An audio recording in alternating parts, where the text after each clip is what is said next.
Welcome to All Things Moore County, Moore County's weekly radio show, highlighting the many facets of the Sandhills. That includes real estate, lifestyles, community, and neighborhood. And now, from 4 Properties, here's your host, Bill Sahadi.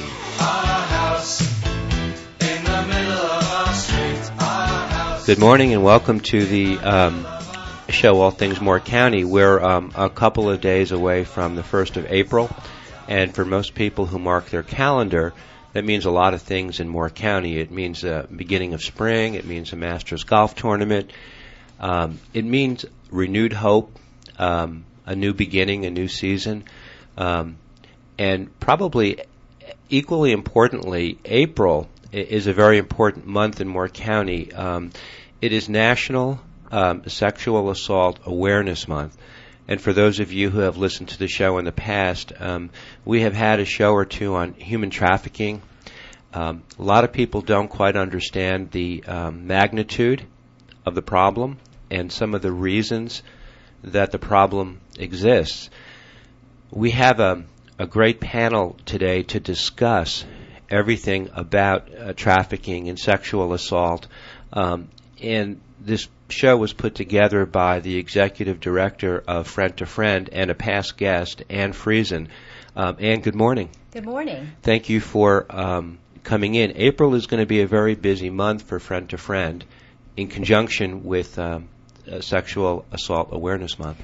Yes, our mission is to help domestic violence victims, sexual assault, and human trafficking. So being Sexual Assault Awareness Month, we have quite a few wonderful events that we are offering free to the community just to raise up and get people interested in knowing more about how to prevent it and warning signs. We read a lot on the internet. We read a lot online about this topic, but like so many other things, information is always presented in sound bites and bits and pieces.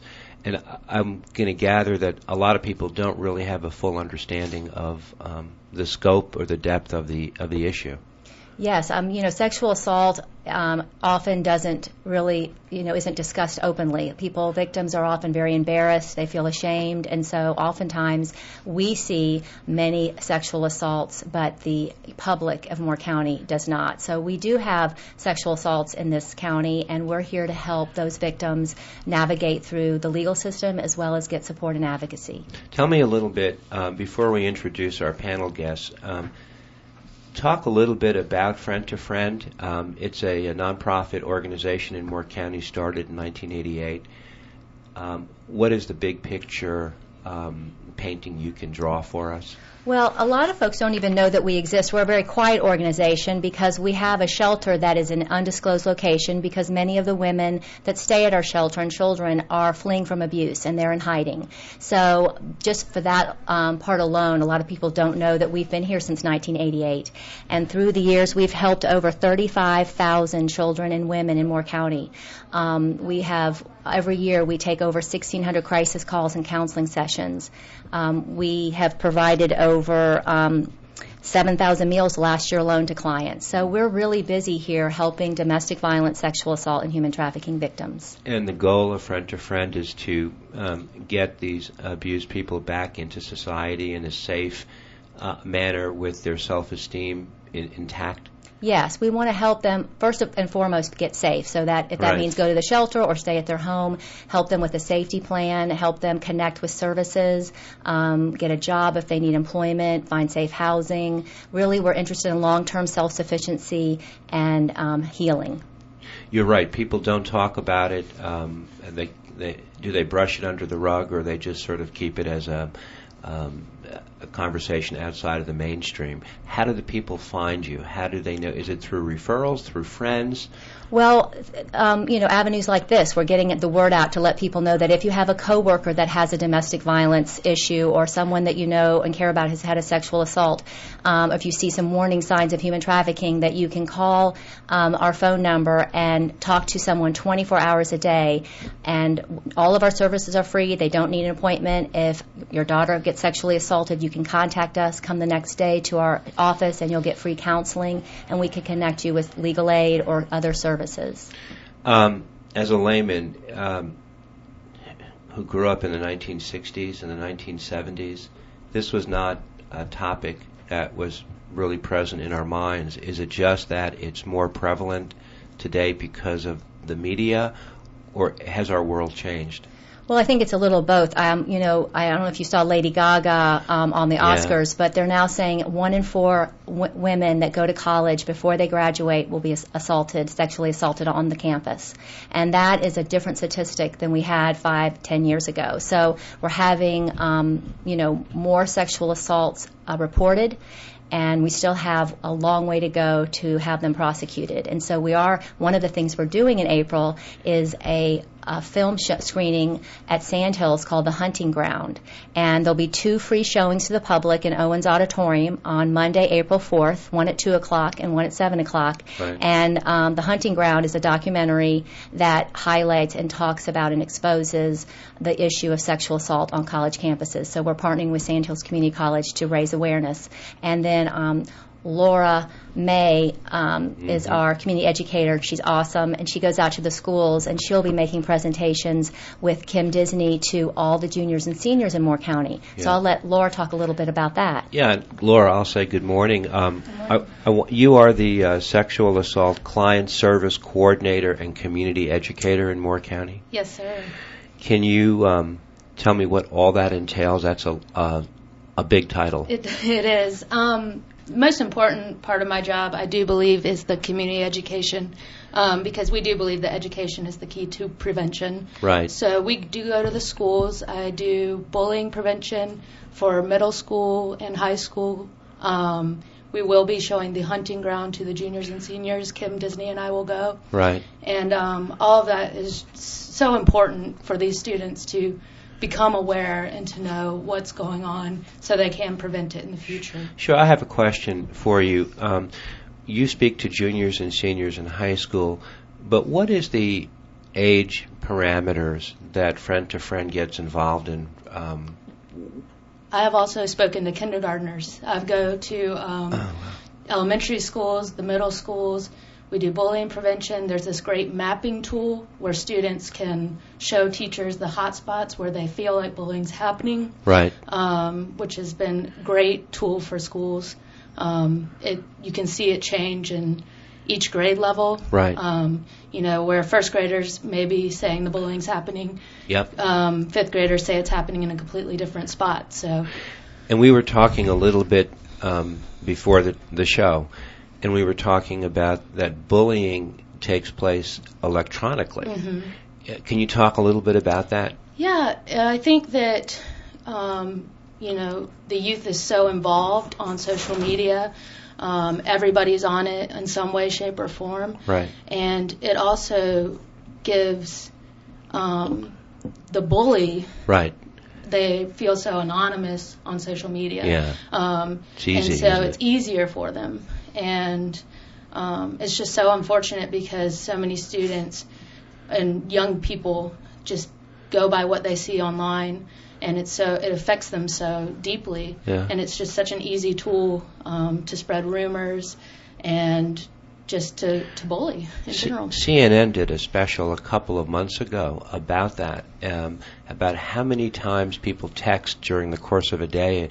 And I think the students, it was up to 100 times where they would be mm-hmm. checking their status or their self-esteem on their telephone, right. on their cell phone.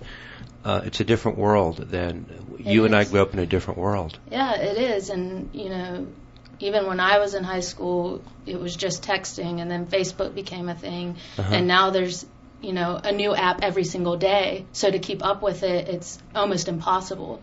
And the people who create these apps, they don't intend for it to be a way for students to be bullied or the youth to be bullied, but that unfortunately that's what most of the time it ends up. They're just different avenues for people. Are most of the students you talk to females? I'd speak to both male and females. How do they receive the information you give them? Like it doesn't affect me. What are you talking about? No, I wouldn't say that. If I ask the students to raise their hands if they've ever been bullied, most everyone in the room will raise their hand. Okay. So I think it's very prevalent. I think everyone knows that it's happening. Uh-huh. But I don't think that they realize maybe when they're bullying. I don't know if they really connect, well, this has happened to me, but I'm still doing it to someone else too. Just understanding empathy is a huge part that I teach. It's the golden rule that we learn in kindergarten: do unto others as you would hope that they do unto you. And so really the underlining message when I go into schools and when I do talk, it's all about empathy and just understanding, okay, if this has happened to you and you know how it feels, then you don't want to do that to somebody else. How did you how did you evolve to this position? Your inspiration? I just became extremely passionate about Friend to Friend and our mission. I actually just started as a part-time working at the shelter. Didn't know much or anything about domestic violence or sexual assault or human trafficking, and I started going to trainings and became super, super passionate about it. And eventually there was a full-time position available, and that's sort of how I fell into it. And you're lucky. When you can be passionate about something, things fall into place. And I'll tell you, I have worked at a few different locations. I've never seen an organization where literally everybody, I'm talking from the volunteers to the full-time staff to our executive director, are so mission-driven and passionate about the mission. We come to work and we are all there to serve these survivors of domestic violence, sexual assault, and human trafficking, and we're all super passionate about it, and it's really rewarding to work for a group like this and to work with these people who are all there for the mission. Yeah. So. You couldn't be more believable. Yeah. Just to tell my observation as I'm just listening to you. Yeah. Couldn't be more believable. So you've got to have the ability, you inspire the students that you talk to. They can tell you're enrolled completely. I hope so. Huh? Yeah. That's the goal. We, very well said. I want to introduce Elizabeth Garner as well. She's a safety program coordinator. Good morning, Elizabeth. Hi, how are you? I'm good. How are you? Good. Glad to be here. Listening to Laura, I saw you nodding many, many times as she spoke. The big thing I guess I connected with was the empathy. Yeah. I think that's so important, that if empathy is taught, then eventually we will have a more kind society, and there won't be as much domestic violence, or violence in general, because people will be able to see how the other person will feel in that situation. And sometimes I don't think that is necessarily something that children get at home. So programs in schools like this are great. So, but you come in contact with people as a safety program coordinator. You get people who are entering the shelter? Yes, and they come in and we make sure they get a safety plan, any type of domestic violence, sexual assault, information that they might need. My main responsibility is to make sure the shelter is safe and that everybody is good, and that if they have someone, they have someone to talk to if they need to. Also, I man the crisis line as well, like the other employees, and that's 24/7. We get calls all hours, so you wouldn't think that we get a call at 3 o'clock in the morning, but many times we do. And so that's why we're there. And last year we took 1,400 counseling sessions and crisis calls, and that number unfortunately is growing. So we are there, and recently we also have a new hotline. It is 1-844-GET-OUT-1, and that is to connect to people that need services or shelters, information, and also for human trafficking as well, to report instances of that. Okay, this is a lot of information. This could be a 4-hour show. There's so much information. Kim, I'd like to introduce you, and you are a court advocate. I am. Tell me what your job description is and what you do. So, as the court advocate, my role is to help anyone who comes in who's seeking a protective order to fill out the papers, to walk them through the court process, to help them take out criminal charges, to help them with legal aid, counseling services, Right. To provide any sort of support possible, and to also refer to the shelter as needed.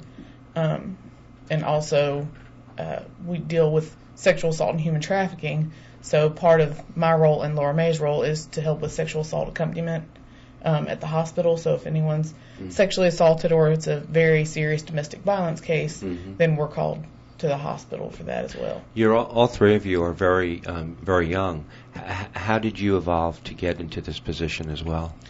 I happened upon a part-time posting for shelter guidance advocate, and I, kind of like Laura May, I had no idea about anything concerning domestic violence, sexual assault, or human trafficking. But as you work with the folks in the shelter and lead into the office, there's no way to not become passionate about it and want to help these people that you see day in and day out, Right. To try and change things or become more involved. Right. I said, after Laura May spoke, I said how believable she was. The same goes true for all three of you, as you're speaking. So there's a strong commitment here. We're going to come back in the second set, Ann, and we can go into some of these topics that they talked about in depth and the events from April the 4th through April the 9th. And actually, the Hunting Ground documentary is going to run through the 29th of... Yes, we'll have 2 showings to the public at Owens Auditorium on the 4th, which is Monday, Right. and then we'll be showing it to various schools Right. throughout the month for That's- school showings. This is the kind of stuff they need to learn in school at a young age. This is All Things Moore County. We'll be right back. In the middle of our house, it has a crowd. There's always something happening, and it's usually quite...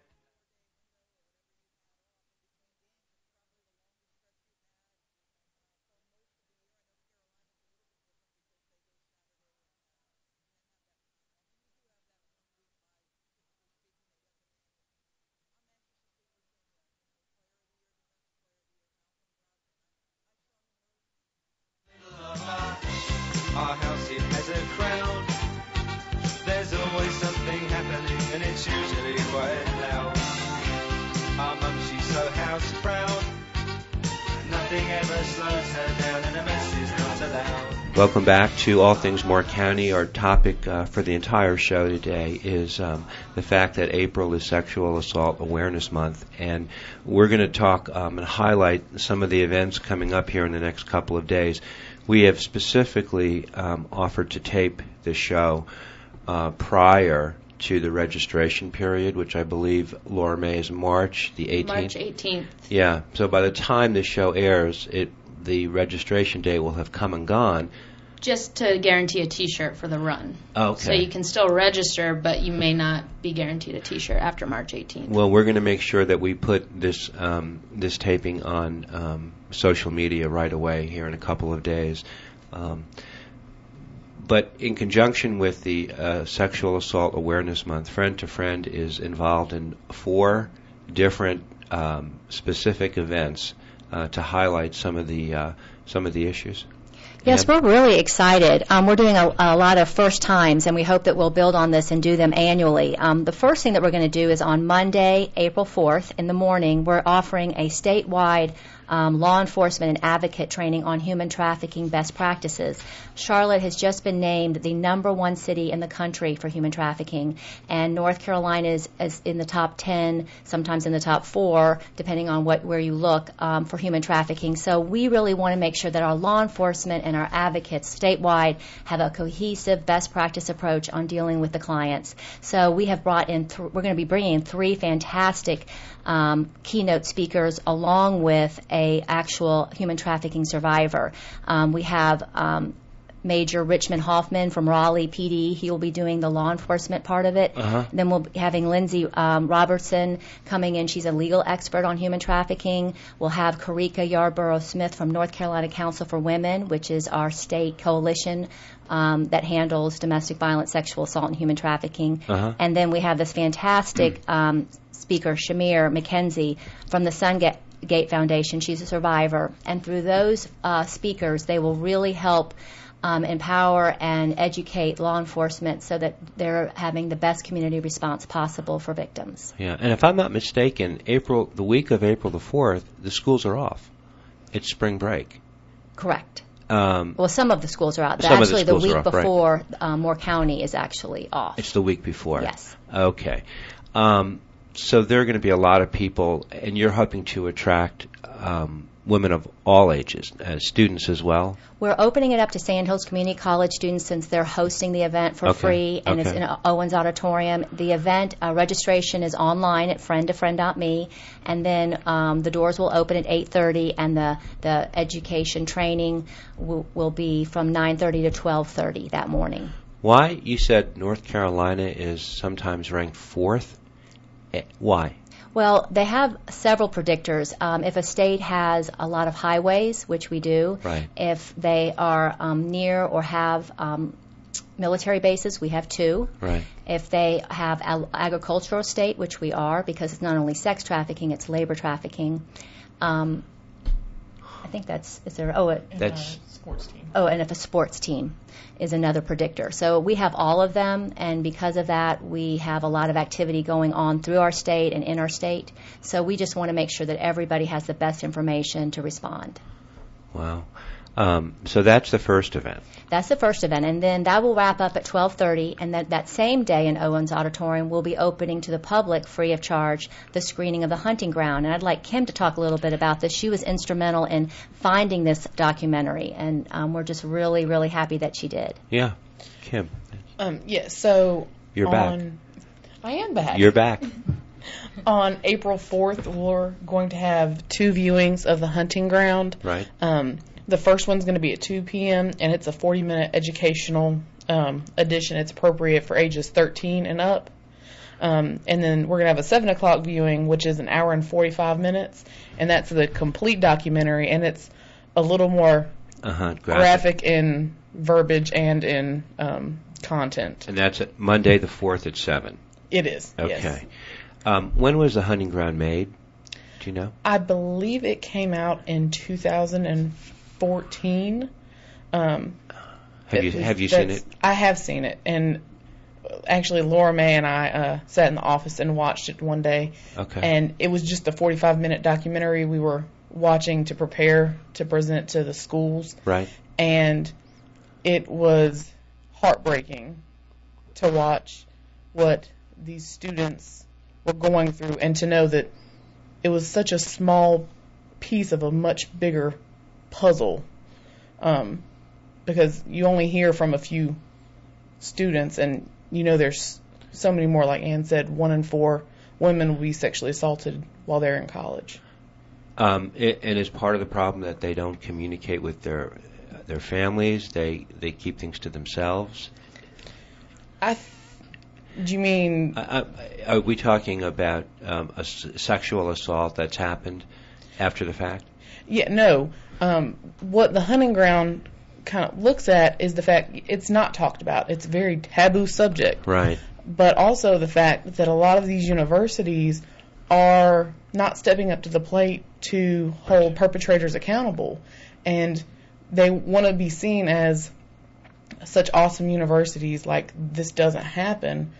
But the fact is it does, and they're putting their students at risk, and not only mentally and emotionally, but physically as well, because the suicide rate is over the top too, with people who experience sexual assault. Self-esteem issues are completely intertwined into these events, are they? Oh, yes. I mean, wow. And really what we're hoping is just to shed the light on letting people know that this is happening. Chapel Hill is one of the big universities in Harvard that they really have an expose on and show that this is happening to so many folks, and letting them kind of see what to do, what you can do to prevent it. A buddy system. A lot of it has to do with abundance of alcohol, and so people's guards are down. The fraternity system sometimes is sort of a good old boy network, and so just things that raise awareness to hold people more accountable. Yeah. And I think one of the main reasons I know I wanted to bring this up, and a friend to friend in general is doing this, is because we're going to be ending the school year soon, and people are going to be sending their children off to college where they're supposed to be safe. And we talk a lot about the females, but it's male and female. So whenever you're sending your baby off to college, you want them to be protected. So we feel it's our duty to arm them with education so that they know if something does happen to them, where to go or what to look for themselves or their friends or a stranger. Well, and they were saying there's now 1 in 12 boys or men will be sexually assaulted while they're a student at college. Wow. So this, it's just a different culture, and until you shine light on the problems of the culture, they're not going to change it. So we're very excited about this opportunity. Yeah. It sounds like eventually with the awareness that you're trying to create, parents can probably inquire at the college level. Do you have any statistics you can share with us, what's happened in the past? I mean, maybe the colleges will be held accountable to give information. Well, that's kind of what the hunting ground goes over. It's 2 young ladies started this kind of movement because their perpetrators were either not suspended or expelled, or they had been and they were let back in and were allowed to continue classes. And that's what a majority of these cases are about, that the perpetrator was never punished for their crime. And the victim was the one who had to continue to deal with everything without any justice. So I don't necessarily have any statistics on how often it happens, but something parents can do is specifically go and say, what is your protocol for this? For instance, UNCP does an awesome job. I'm a student there, and we get emails telling us, hey, there was an attempted sexual assault.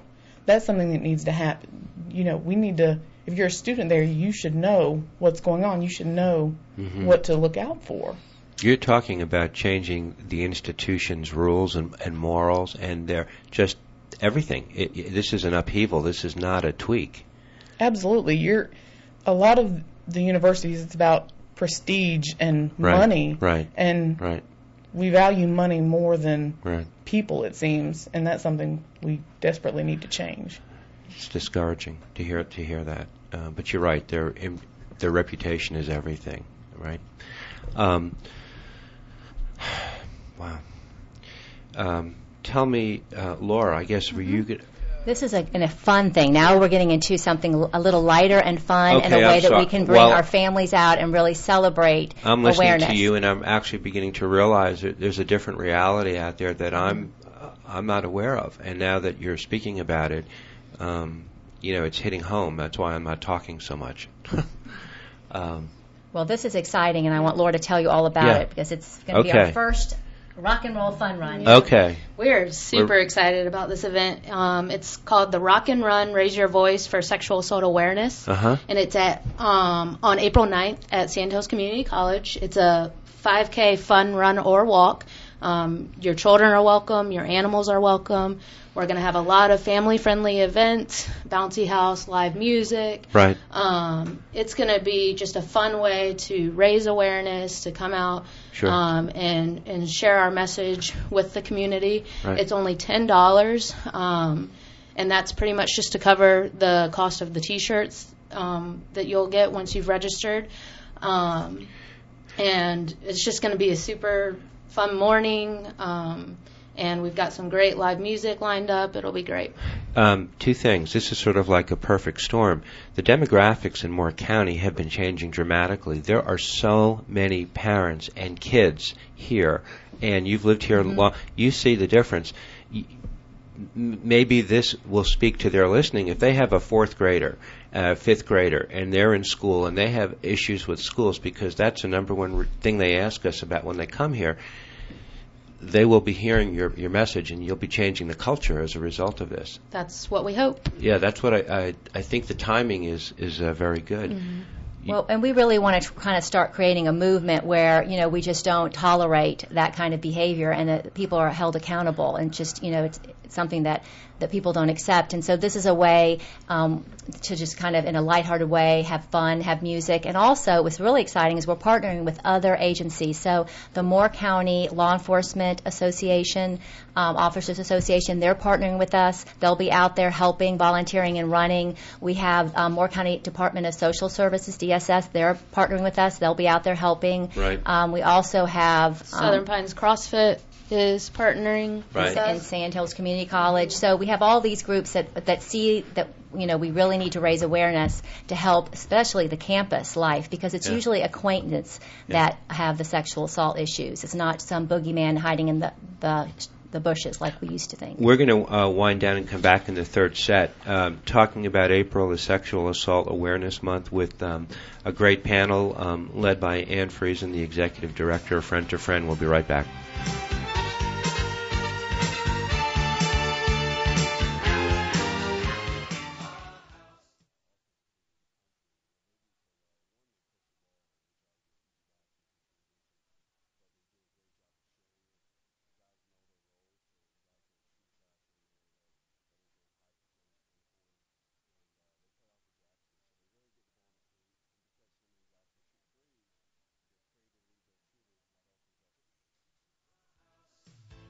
In the middle of our house, in the middle of our house, it has a crowd.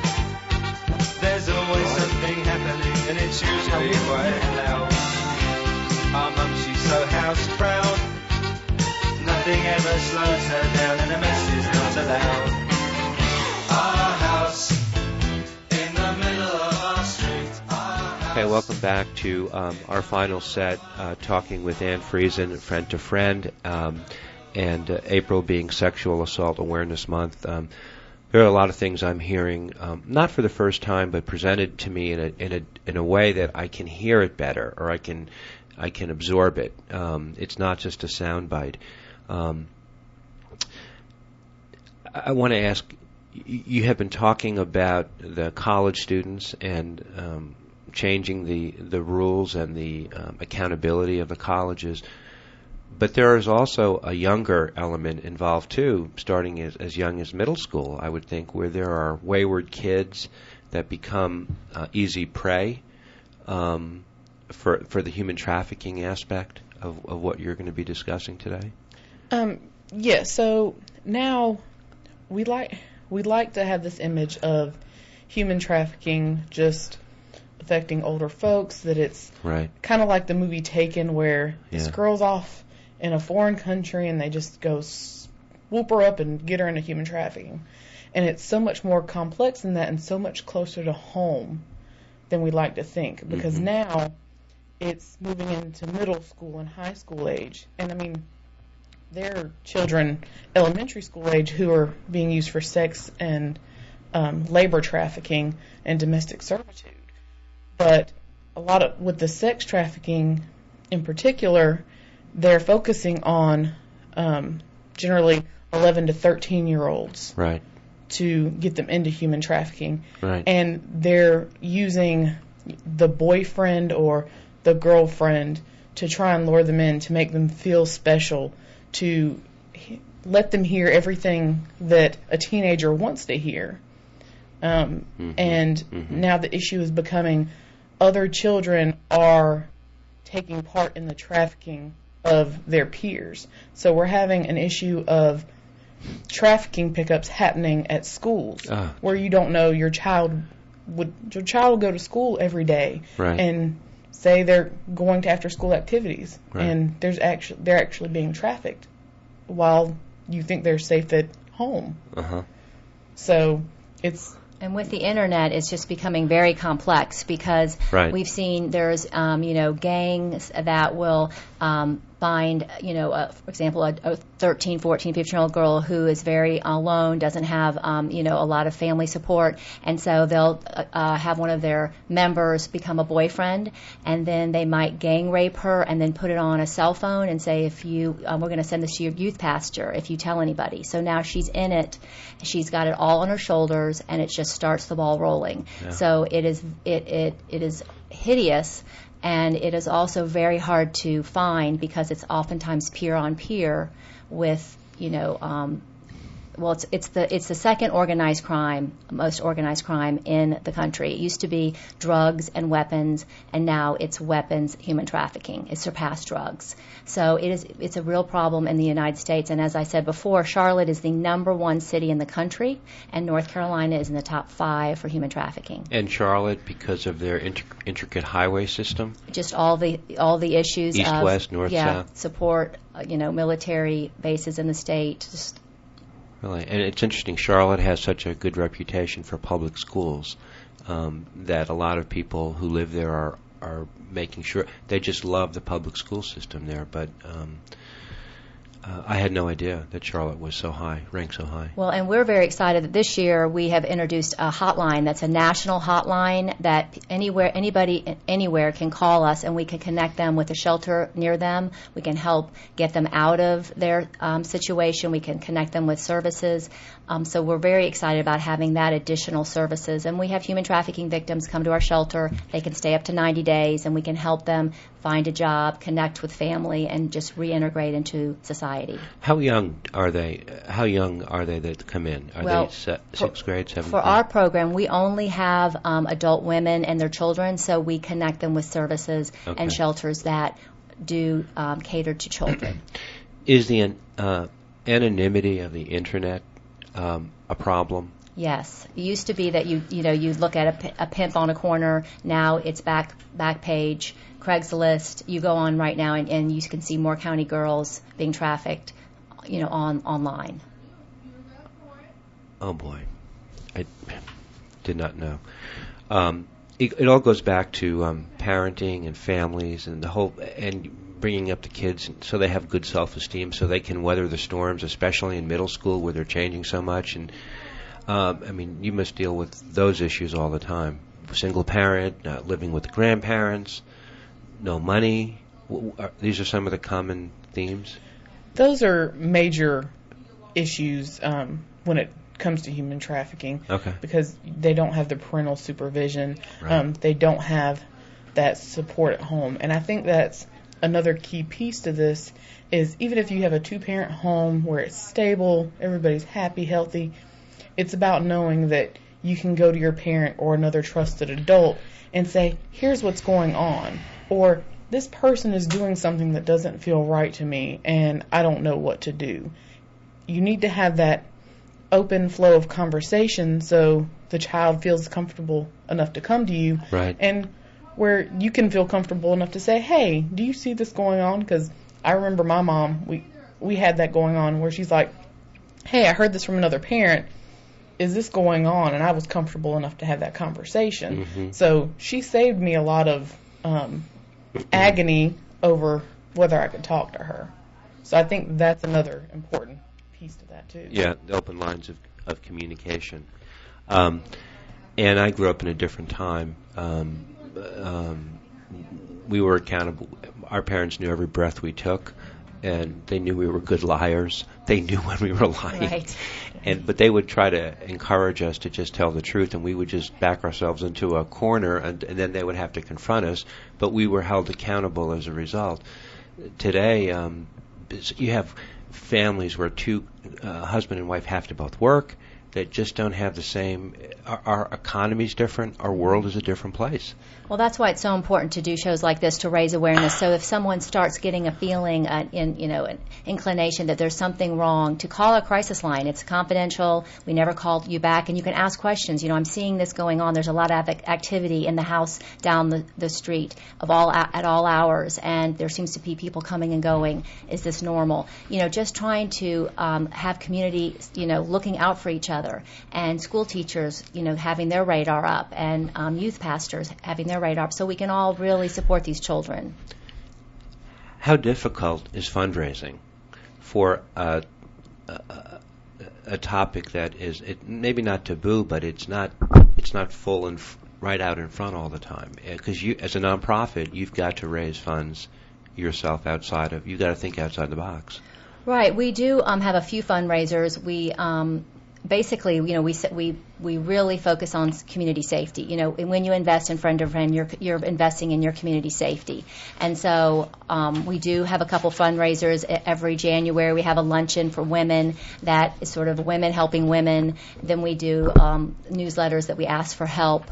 And we have a website, friendtofriend.me, that you can donate at any time. And there's no donation too small. $10, it helps us because we need to have food and shelter for these people 24/7. We're never closed. So we do need money, and no donation is too small. So please, when you're giving, consider giving to Friend to Friend. And you're a United Way agency We're a United Way agency, and we're so proud of that. So when Right. you give to United Way, designate Friend to Friend, because they do a terrific job fundraising on our behalf, and we're very appreciative of them. I think in a few weeks there's going to be a breakfast to get together with a group of people. I'm supposed to be going to go out and to visit all the different agencies under United Way. Yes. And I guess each year they have to sit down and they have to appropriate and decide, who is under the umbrella. And if you are, there's a very good reason that you are. Yes, we've been with United Way for many years, and they've been a wonderful steward of all the money that they raise on behalf of so many important charities in this county that really help improve the lives of everyone that live here. What about your volunteer situation? Are you always on the lookout for more volunteers? Well, we have a thrift shop called the Butterfly Boutique. It's downtown Southern Pines, 125 Bennett, and we always can use folks to help sort clothes, hang them up, welcome people. So we always can use volunteers in that capacity. We have a sexual assault training program. If you're interested in hospital accompaniment, then you go through a training program for that. But the easiest way to find out about volunteer opportunities is to go to our website, friendtofriend.me, and there's a volunteer tab, and it will give you a nice description of the opportunities and what it entails, and you can just fill out the application, and within a day or two we'll follow up and see if it's a good fit. Mm-hmm. The services you provide are amazing. If you go to the website, you answered more than 1,600 crisis calls and client support sessions. The court advocate, Kim, I guess, you've assisted with more than 350 restraining orders. Not you yourself, perhaps, but in a year's time. Mostly Kim. Is that right? Yes. Yeah, most of them. 350 restraining orders and accompanied clients to court more than 300 times? Yeah. Just last year. There are 365 days in a year. Yes. 300 of those days you were accompanying them to court. Yes. Well, no, I mean, assist. So once a week I have court, and it's generally on Wednesdays. And during some of the summer months, I have upward of 40 cases going on in domestic violence court. So whoever comes in and I do restraining orders with, then I accompany them to court, whether it be civil or criminal. You provided, this is important, Friend to Friend provided children more than 830 days of care. Yes, and that really makes our job worthwhile when we see that we can break the cycle of a family's abuse, and we can show them healthy ways of a family by modeling healthy family life in a shelter environment where there's regularly bedtime. It's really hard to get to sleep if mom and dad are fighting all night, and so the children often don't do well in school because they're tired or they haven't eaten properly. So having a schedule, a routine, having support for the children. We have pet therapy, horse therapy. We also have now a pet shelter on our ground. So if you have a dog or a cat and you don't want to leave them behind, they can come to the shelter, and the pet can stay for free, and the kids don't have to be apart from their beloved pet. So we really are focusing everything around the client. We treat them as guests when they come. We welcome them. We help them get linens for their room. They get to stay in their own room. We help them. All the food is free, and we just try to give as much support. They can get counseling 24 hours a day at our shelter. There's always somebody there to provide that. So we really feel like it's an honor to help these folks, and it makes it special because really every single one of the clients that show up, they have hope. They have hope for a better life, and they're willing to do the hard work it takes to change, and we're there to help them. Right. You take my breath away, the way you speak. How long have you been with Friend to Friend? I've been since 2009, so... And you have 3 boys? I have 2 boys and a daughter. Oh, you do okay. How did you evolve into this position? Well, like everyone else, I sort of fell into it. My children were getting a little bit older, and I wanted to work part-time, and there was a shelter manager position part-time. So I applied, and they said they actually wanted me to work full-time. Right. And I prayed about it and felt like, if it was the right thing to do, that it would be a godly flow to it, and there really was. And so from that point on, it's just been a real labor of love, and I'm just so blessed to have these women. We have a terrific staff of, young, motivated leaders that are going to help take Friend to Friend to wonderful places and hopefully help other organizations like ours in the state improve their services. All of you speak so compellingly, every one of you, in every breath you take here on the show. April is Sexual Assault Awareness Month. April the 4th at 9:30 at the Sandhills Community College, there will be a 45-minute, the human trafficking best practices training. And then the 4th in that afternoon, you're going to be showing the hunting ground at 2 o'clock, which is the 45-minute version. Yeah, that's appropriate for 13 and up. Middle school. But adults are welcome. Yeah, adults and are welcome free. to any of these. And then at 7 o'clock that evening, there'll be the full documentary being shown to the college students. Correct. And parents and whoever wants to come. The public. On the 7th, you'll be showing the documentary to local high schools for on and off over the whole month of April. Correct. And on the 9th of April, everything gets sort of finalized at the Sandhills Community College at 8:30 in the morning with the Rock and Run, Raise Your Voice Sexual Awareness Fun Run. Right. All of these events can be found on your website? Yes, friendtofriend.me. Okay. Or you can call 947-3333, and we will be happy to answer any questions you have.